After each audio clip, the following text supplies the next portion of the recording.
what is up? I hope you guys are doing well.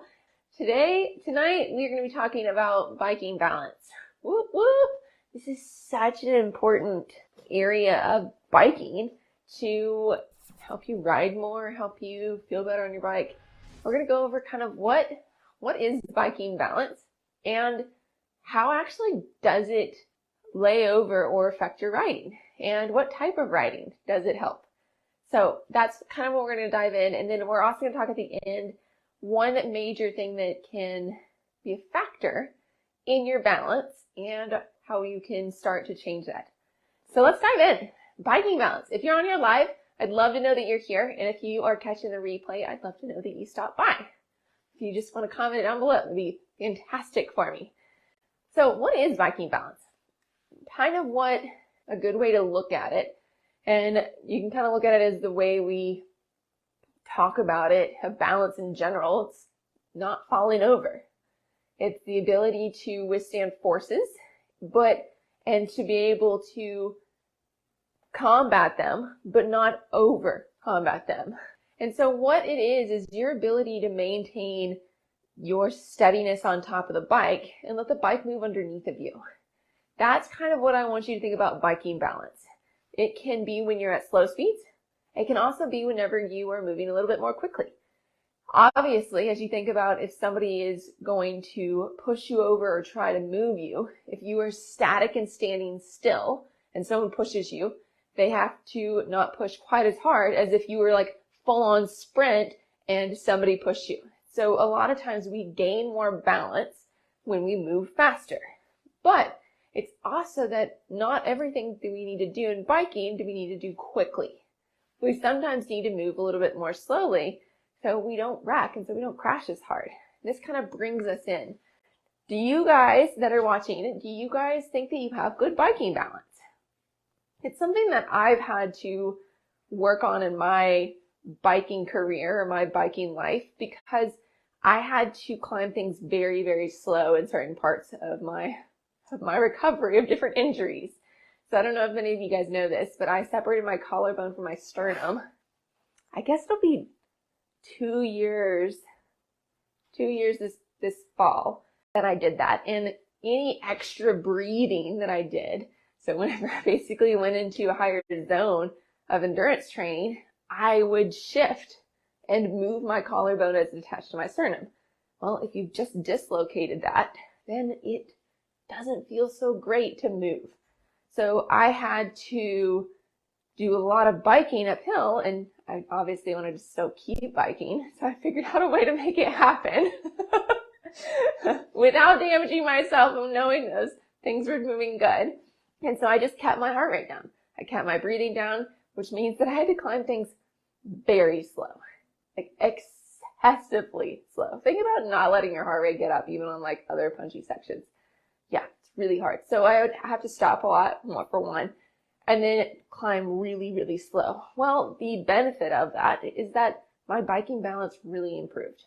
I was able to, and this is where it comes into, what does biking balance give you? It gives you the ability to climb technical sections at a slower rate.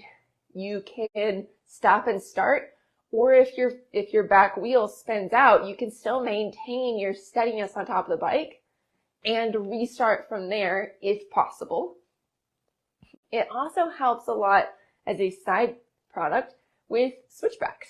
And so you can maintain that stability and control as you're going through a slower speed thing, like a switchback. That's also why cornering is so different than switchbacks, because cornering you can keep a little bit of speed in it. Yes, there's a certain level where you're like, I don't want to go any faster than this because I don't feel safe. Yes, but there's also, as you look at switchbacks more per se, that you have to maintain that level of balance.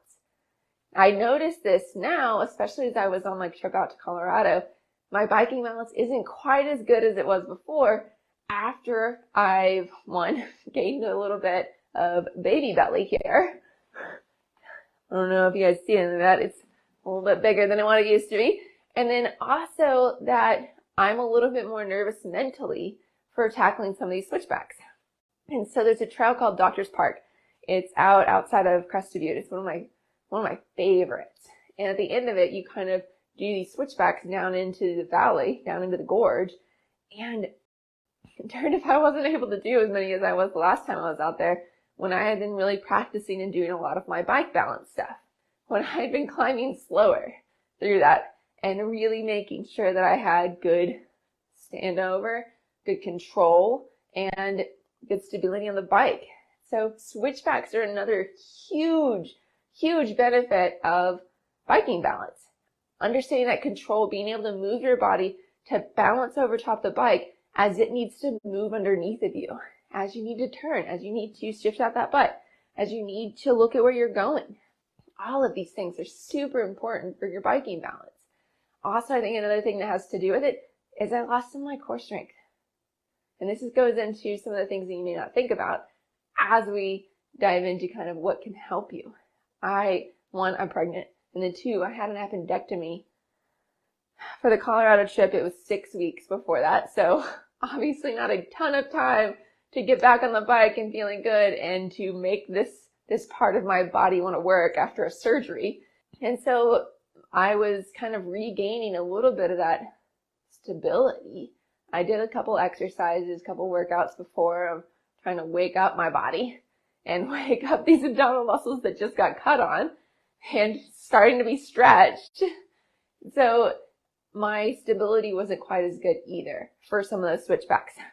Also, as you're looking at biking balance, have you ever found it hard to look ahead on the trail?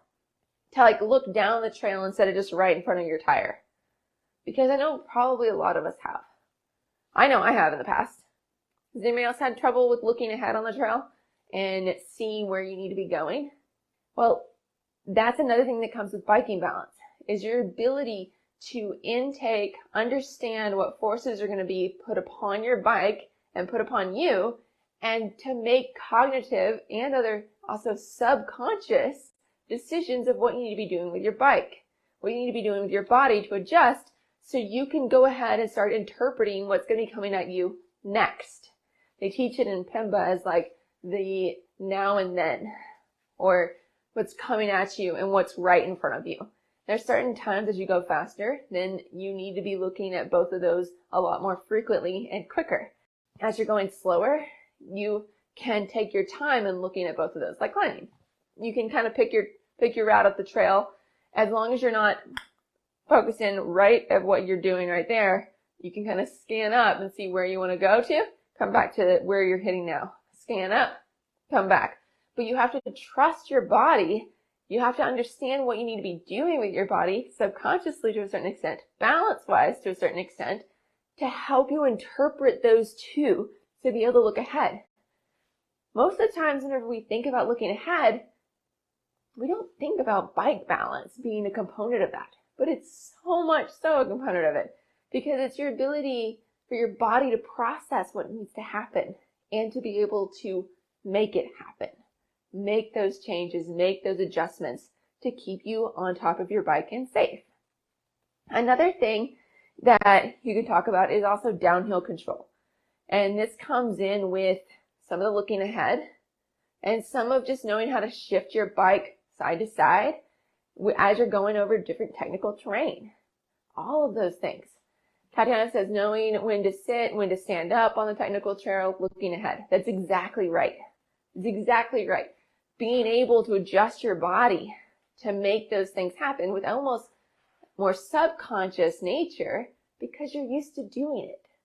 You're understanding that control and that stability through it. And so as I was talking about downhill control, the ability also for your bike to shift side to side, for you to move and let a back tire slip here and there as it's going over different rocks, and to be able to adjust your body to balance over top of that. The last thing is it prevents falls. So if I'm not used to shifting and letting that bike move underneath of me, if I'm not used to looking ahead and being able to interpret these things, if I'm not used to technical riding where I can stop and start again on these climbing sections, or even like a couple routes, then you might find your bike either suddenly stops or kind of slips out from underneath you a little bit. Well, if you are used to correcting some of those things, then you will work and you will correct them, one, either to where you don't fall quite as hard, or to where it prevents the fall altogether. And you're able to rewrite and seat that bike up back underneath of you, aka move your body back over top of the bike and keep control of it. And so it prevents falls. It makes you safer.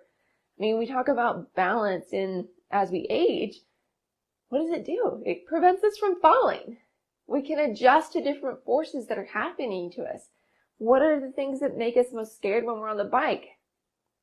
Falling. I don't want to crash.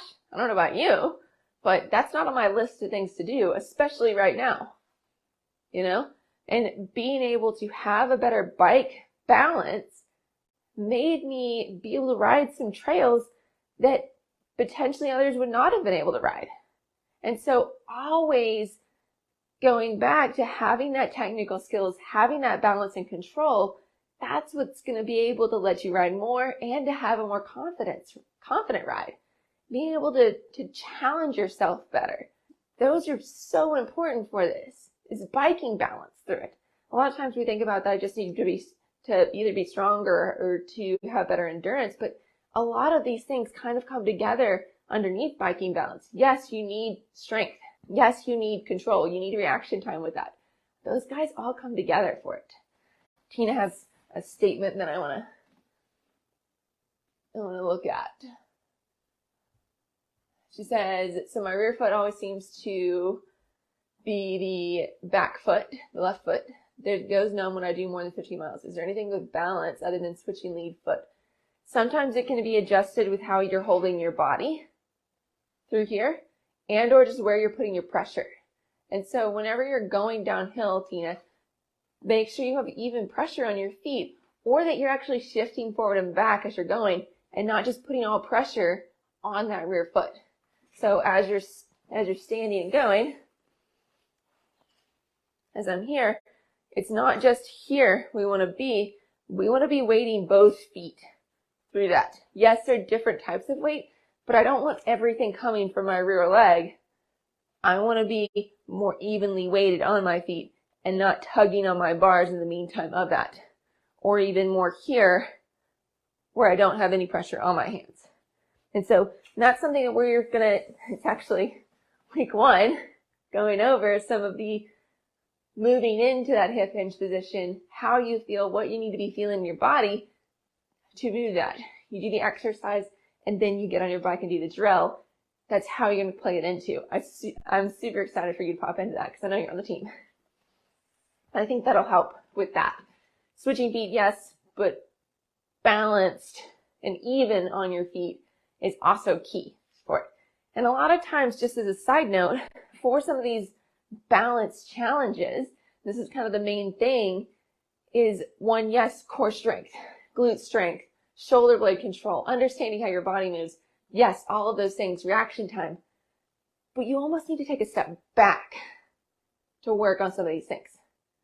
As we learn, as we grow in our riding, we need to take that step back to work on skills.